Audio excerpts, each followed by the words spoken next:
Students, कैसे हैं आप सभी। Welcome to Drishti for success. In last video we have completed up to question number 23 of company accounts. Today we will start from question number 24.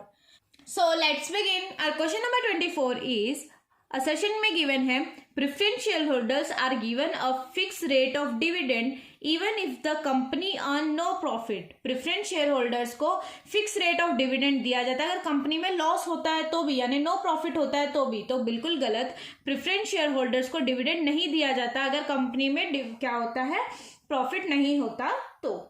Next question, next reason दिया हुआ है the preference shares have preferential right of dividend to be paid as fix amount or an amount calculated at a fix rate which may either be free of or subjected to income tax. तो हाँ, preference shares को preferential right होता है तो dividend दिया जाता है ये फिक्स अमाउंट पे, फिक्स रेट पे दिया जाता है जो या तो फ्री होगा या इनकम टैक्स के या फिर वो सब्जेक्टेड टू इनकम टैक्स होगा. ठीक है, तो इसका आंसर क्या हो जाएगा, डी. ठीक है, अगर कंपनी में प्रॉफिट नहीं होगा तो प्रेफरेंस शेयर होल्डर्स को डिविडेंड नहीं मिलेगा. ठीक है, अगर वो क्यूमुलेटिव प्रेफरेंस शेयर्स होंगे तो एरियल ऑफ डिविडेंड कब मिल जाएगा उनको, आगे जब कंपनी को प्रॉफिट होगा उस टाइम मिल जाएगा. लेकिन जिस साल प्रॉफिट नहीं होगा उस साल कंपनी को उसको डिविडेंड नहीं मिलेगा. इसलिए कहते हैं if the company does not earn profit the preference share holders are not given dividend as dividend can not be declare in case of no profit even if they have preferential right. Next question, question number 25. Authorized share capital is not issued to a public at once. ठीक है, हाँ बिल्कुल सही. पूरी authorise जो capital होती है वो कंपनी एकदम से इशू नहीं कर देती. वो अथोराइज कैपिटल का मतलब होता है पूरी लाइफ टाइम में कंपनी कितने शेयर्स इशू कर सकती है. रीजन दिया हुआ है company do not exhaust their authorize capital in the beginning but only a part of authorize capital is issued for public subscription. Rest of the authorize capital is raised by the company in the phase manner depending on the need of funds. मतलब company starting में authorize capital को completely issue नहीं कर सकती, उसका कुछ part issue कर सकती है, बाकी कुछ पार्ट्स में कंपनी को जब भी फंड्स की जरूरत हो कंपनी इशू करती है. तो बिल्कुल सही है. ऑथोराइज कैपिटल एकदम से क्यों इशू नहीं करती है, तो ये बताया बिगनिंग में इशू नहीं करती है क्योंकि कंपनी को जब जब फंड की जरूरत होती है कंपनी धीरे धीरे करके इशू करती है. तो इसका आंसर क्या हो जाएगा, ए, कि both are true and are is the correct explanation of assertion. Next question, question number 26. Assertion दिया हुआ है the security premium amount receive by the company will be shown in the balance sheet directly. क्या कहा है, जो भी security premium का amount होता है जो कंपनी रिसीव करती है वो बैलेंस शीट में डायरेक्टली दिखाते हैं. बिल्कुल सही है. Security premium reserve and surplus heading के अंदर दिखाते हैं कि कितना सिक्योरिटी प्रीमियम कंपनी को मिला है. Security premium account is a capital receipt. क्यों दिखाते हैं, क्योंकि ये कैपिटल रिसिप्ट होते हैं और जितने भी कैपिटल रिसिप्ट होते हैं वो सभी बैलेंस शीट में दिखाए जाते हैं और रेवेन्यू रिसिप्ट हम P&L में दिखाते हैं. तो ये क्या है, ए आएगा. Both are true and are is the correct explanation of A, की सिक्योरिटी प्रीमियम का अमाउंट डायरेक्टली बैलेंस शीट में क्यों दिखाते हैं, क्योंकि ये क्या है, कैपिटल रिसिप्ट है. नेक्स्ट है क्वेश्चन नंबर 27. क्वेश्चन नंबर 27 में गिवन है security premium account can be use to issue partially paid up bonus share. Security premium को बिल्कुल गलत. मैंने तुम्हें अभी लास्ट क्वेश्चन में लास्ट वीडियो में जब हमने असर्शन रीजन किया था तब मैंने बताया भी था सिक्योरिटी प्रीमियम हम कब कब इशू कर सकते हैं या किस किस चीजों में यूज ले सकते हैं. तो अगर आपको नहीं पता तो एक बार पुरानी वीडियो का लास्ट क्वेश्चन देख लेना. लास्ट क्वेश्चन में ही हमने इस बारे में डिस्कस किया था. तो partly paid up bonus share के लिए हम सिक्योरिटी प्रीमियम को यूज नहीं ले सकते, fully paid up bonus share के लिए ले सकते हैं.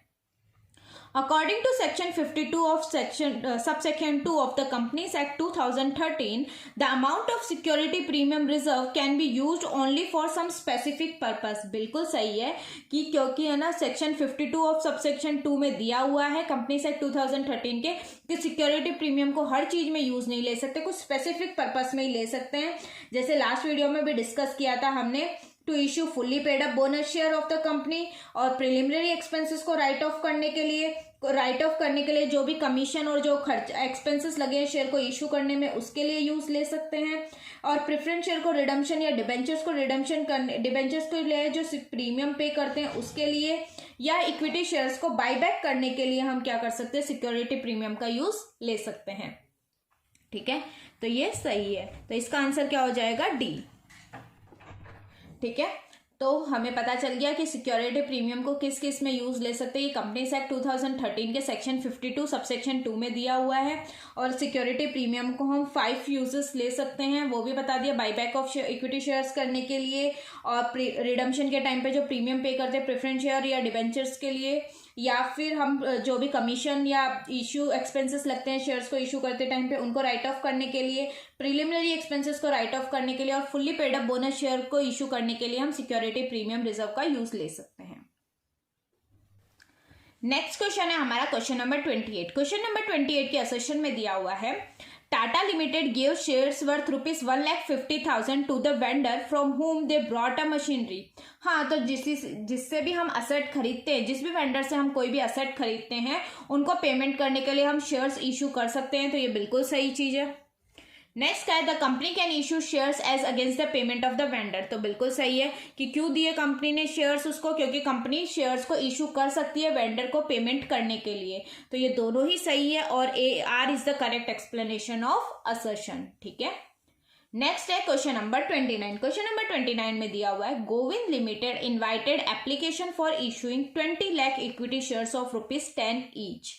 The public applied for 17,10,000 shares. The company cannot proceed for the allotment of shares. तो देखते हैं, हमें पता है शेयर्स को हम कब प्रोसीड कर सकते हैं अलॉटमेंट के लिए, जब हमें 90% ऑफ सब्सक्रिप्शन मिल जाए, यानी 90% लोग एप्लीकेशन को ले लें या 90% लोग शेयर सब्सक्राइब कर लें। तो 20 लाख का 90% कितना होता है? 18 लाख होता है। लेकिन कितना रिसीव हुआ है हमें? 17,10,000। तो इसने कहा कि हम लोग प्रोसीड नहीं कर सकते। तो बिल्कुल सही है, हम लोग प्रोसीड नहीं कर सकते क्योंकि हमें 90% सब्सक्रिप्शन प्राप्त नहीं हुआ या 90% एप्लीकेशन रिसीव नहीं हुए। नेक्स्ट है, the application can only be proceed if the company receive minimum of 12.5% subscription. बिल्कुल गलत। Application can only be proceed if the company receive minimum of 90% subscription. तो ये बिल्कुल गलत है। तो इसका आंसर क्या हो जाएगा? Option C. ठीक है। नेक्स्ट क्वेश्चन है, हम एक असर्शन रीजन के क्वेश्चन कंप्लीट हो गए हमारे। अब हम केस स्टडी बेस्ड क्वेश्चन करेंगे। तो हमारी case study number first, companies chapter की हमारी केस स्टडी नंबर फर्स्ट में गिवन है, based on the below information you are required to answer the following questions. क्या दिया हुआ है? Nidiya limited was incorporated on 1 April 2017 with registered office in Mumbai.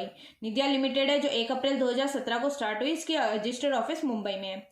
The capital clause of memorandum of association reflects a registered capital of ₹8 lakh equity shares of ₹10 each and 1 lakh preference shares of ₹50 each. ठीक है। यानी हमारे memorandum of association में दिया हुआ है कि authorize capital 8 lakh equity shares होंगे हमारे और 1 लाख ₹50 वाले प्रेफरेंस शेयर्स होंगे। ठीक है। Since some large investments were required for building and machinery, the company is consultation with vendors Mrs. VPS Enterprise issue 1 lakh equity shares and 20,000 preference shares at par to them in full consideration of asset acquired. कुछ assets खरीदी है, कुछ building and machinery खरीदी है किसी vendor से जो है वीपीएस एंटरप्राइज से, जिनको पेमेंट के लिए कंपनी ने 1 लाख इक्विटी शेयर्स दे दिए और 20,000 प्रेफरेंस शेयर दे दिए। 1 लाख इक्विटी शेयर और ये सब फुल्ली पेड अप दिए, मतलब पार पे दिए, जितने के थे उतने में दिए। तो इक्विटी शेयर्स हमारे 10 रुपीज वाले थे, तो 1 लाख इक्विटी शेयर 10 वाले हैं, तो मतलब कितने रुपीज के इक्विटी शेयर दिए? 10 लाख के। तो इक्विटी शेयर से पेमेंट किया। 20,000 प्रेफरेंस शेयर दिए, एक प्रेफरेंस शेयर 50 का है, तो 20,000 इंटू 50 कितना होगा? तो ये होगा 10 लाख। ठीक है। 10 लाख हमने प्रेफरेंस शेयर्स के थ्रू पेमेंट कर दिया, हमने 10 लाख इक्विटी शेयर के थ्रू पेमेंट कर दिया और 10 लाख प्रेफरेंस शेयर के थ्रू पेमेंट कर दिया। यानी टोटल हमने कितने रुपीस का पेमेंट कर दिया? 20 लाख रुपीस का पेमेंट कर दिया है। आगे क्वेश्चन में दिया हुआ है, equity shares for cash at par payable as ₹3 on application. Equity shares कुछ इशू किए जो 3 on application, 2 on allotment, 3 on first call and 2 on second call payment है। Till that second call has not yet been made, second call हमने made नहीं किया, and all the share holder have paid, सभी share holder ने payment कर दिया, except mister Ajay who did not pay allotment and calls in on his 300 share, and Mr. Vipul who did not pay first call on his share, that is 200 shares. Shares of Mr. Ajay were the forfeited and out of them 100 shares were reissued at 12 per share. ठीक है, तो इसमें क्या कहा है, जो हमने last में डिस्कस किया था, लास्ट में हमने डिस्कस किया था कि कंपनी ने 2 लाख शेयर मतलब 1 लाख शेयर्स तो किसको दे दिए, वेंडर को दे दिए, 20,000 प्रेफरेंस शेयर वेंडर को दे दिए, उसके अलावा 2 लाख शेयर्स कंपनी ने इशू किए थे, और उसके ऊपर 3 एप्लीकेशन के ऊपर मांगे, 2 अलॉटमेंट पे और 3 फर्स्ट कॉल पे। क्या किया, 10 रुपीज का शेयर था तो 3 एप्लीकेशन पे, 2 अलॉटमेंट पे और 3 फर्स्ट कॉल पे। तो सेकंड कॉल पे कितने रिमाइंडर रहेगा, 2, जो अभी तक कंपनी ने मांगे नहीं, मतलब कंपनी ने रिजर्व कैपिटल रखी है, ये कंपनी वाउंड अप होगी तब मांग सकती है, जब भी कंपनी को जरूरत होगी तब मांग सकती है। फिर कहा है सेकंड कॉल नहीं मेड करिए, all the share holder have paid except जो मिस्टर अजय था, अजय नाम का एक आदमी था, उसने क्या किया, हु डिड नॉट पे allotment and call in his 300 shares. ठीक है, हमारी 3 एप्लीकेशन पे थे, 2 फर्स्ट कॉल पे थे, 3 फर्स्ट कॉल पे, 3 एप्लीकेशन पे, 2 अलॉटमेंट पे और 3 फर्स्ट कॉल पे थे। तो अजय ने अलॉटमेंट का अमाउंट पे नहीं किया और फर्स्ट कॉल का अमाउंट नहीं पे किया। अजय के पास कितने शेयर्स थे, 300 शेयर्स थे। और एक मिस्टर विपुल था, उसने कॉल का अमाउंट मतलब उसने एप्लीकेशन और अलॉटमेंट तो दे दिया, उसने कॉल का अमाउंट पे नहीं किया, और उसके पास कितने शेयर्स थे, 200 शेयर्स थे। जो अजय के शेयर्स थे उनको सबको फॉरफिट कर दिया गया, एंड आउट ऑफ देम, और इसमें से 100 शेयर्स को री इशू कर दिया गया।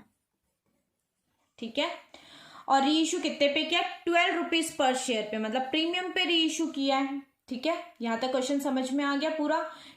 अब स्टार्ट करते हैं, क्वेश्चंस क्या क्या दिए हुए हैं। Share issue to vendor of building and machinery mister VPS enterprise would be classified as, share issue किया वेंडर को जो बिल्डिंग एंड मशीनरी के बदले में, तो मिस्टर विपुल वीपीएस जो एंटरप्राइज है वो क्लासिफाइड कैसे होगा, preference allotment, employ stock option plan, issue for consideration other than cash, या राइट इशू ऑफ शेयर्स। तो इसका तो हमें साफ पता है कि हमने क्या किया है, issue of for consideration other than cash, हमने कैश की जगह कंसिडरेशन के ऊपर इशू किए हैं शेयर। नेक्स्ट है, how many equity shares of the company have been subscribed, company के कितने इक्विटी शेयर सब्सक्राइब किए गए हैं। तो कंपनी के टोटल कितने शेयर इशू किए थे, 2 लाख शेयर्स इशू किए थे और 1 लाख वेंडर को दिए थे, यानी टोटल कितने शेयर हो गए कंपनी के, 3 लाख। 3 लाख में से कंपनी ने कितने शेयर्स क्या कर दिया, फॉरफिट कर दिया। तो कंपनी ने 300 शेयर्स को फॉरफिट कर दिया, तो 300 माइनस कर देंगे, उन 300 में से कंपनी ने 100 शेयर को वापस जिंदा कर दिया। फॉरफिट कर देना मतलब मर जाना, लेकिन री इशू कर दिया तो वापस जिंदा हो गए, तो कंपनी के 100 शेयर्स वापस जिंदा हो गए, यानी कंपनी के 3 लाख में से 300 गए तो 2,98,700 हुए, लेकिन 100 वापस ऐड कर देंगे तो 2,99,800 अब कंपनी के शेयर्स क्या हैं, सब्सक्राइब हुए हैं। तो इसका आंसर क्या हो जाएगा, 2,99,800। कैसे निकालते हैं, total issued share minus forfeited share plus री इश्यूड शेयर। ओके, अगर एरियर है जिन शेयर्स को फॉरफिट नहीं किया उनको लेस नहीं करते, ओनली फॉर्मूला याद रखना, total issued share minus forfeited share plus reissued share. तो आपके आ जाएंगे कि कंपनी ने टोटल कितने शेयर सब्सक्राइब कर रखे हैं। नेक्स्ट है question number 32, what is the amount of security premium reflected in the balance sheet at the end of the year. End of the year जब कंपनी वाउंड अप होती है, या sorry company wound up क्या, end of the year जब company का year close होता है तो सिक्योरिटी प्रीमियम में कितना अमाउंट जाएगा। तो सिक्योरिटी प्रीमियम पे जाएगा, कंपनी ने 100 शेयर री इशू किए थे, कंपनी ने मांगे 8 रुपए ही थे, लेकिन ये री इशू कंपनी ने शेयर कितने में किए, 12 रुपीज में, मतलब 8 रुपीज वाले शेयर पे 4 रुपीज एक्स्ट्रा है, तो ये हमारे लिए प्रीमियम अमाउंट है। क्या था, कंपनी ने जितने रुपीज मांगे उससे जितने एक्स्ट्रा आ जाते हैं वो हमारे लिए प्रीमियम होता है, यानी 100 शेयर पे 4 रुपीज एक्स्ट्रा है, मतलब 400 हमारे लिए क्या हो गया, सिक्योरिटी प्रीमियम हो गया। ठीक है, नेक्स्ट है question number 33, what amount of share forfeited would be reflected in the balance sheet. Balance sheet में जो अमाउंट फॉरफिटेड शेयर का कितना अमाउंट रिफ्लेक्ट होगा। तो फॉरफिटेड शेयर टोटल 300 शेयर को फॉरफिट किया था कंपनी ने, उसमें से 100 शेयर को री इशू कर दिया। तो अब फॉरफिटेड शेयर कितने बचे, 200 शेयर बचे। 200 शेयर्स पे कितने रुपीस मांगे थे, 8 रुपीस मांगे थे। लेकिन जिसने अजय ने अलॉटमेंट के पैसे भी नहीं दिए और फर्स्ट कॉल के भी पैसे नहीं दिए, मतलब कितने रुपए दिए थे, खाली एप्लीकेशन के 3 रुपीस दिए थे। तो 200 शेयर्स पे 3 रुपीस मिले हमें, यानी 600 रुपीस हमारा फॉरफिटर में पड़ा हुआ है अभी।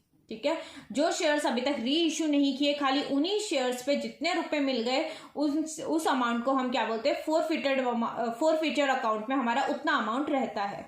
ठीक है, तो इस वीडियो में हमने एक केस स्टडी और सभी असेशन रीजन कंपनी अकाउंट्स के कर लिए हैं।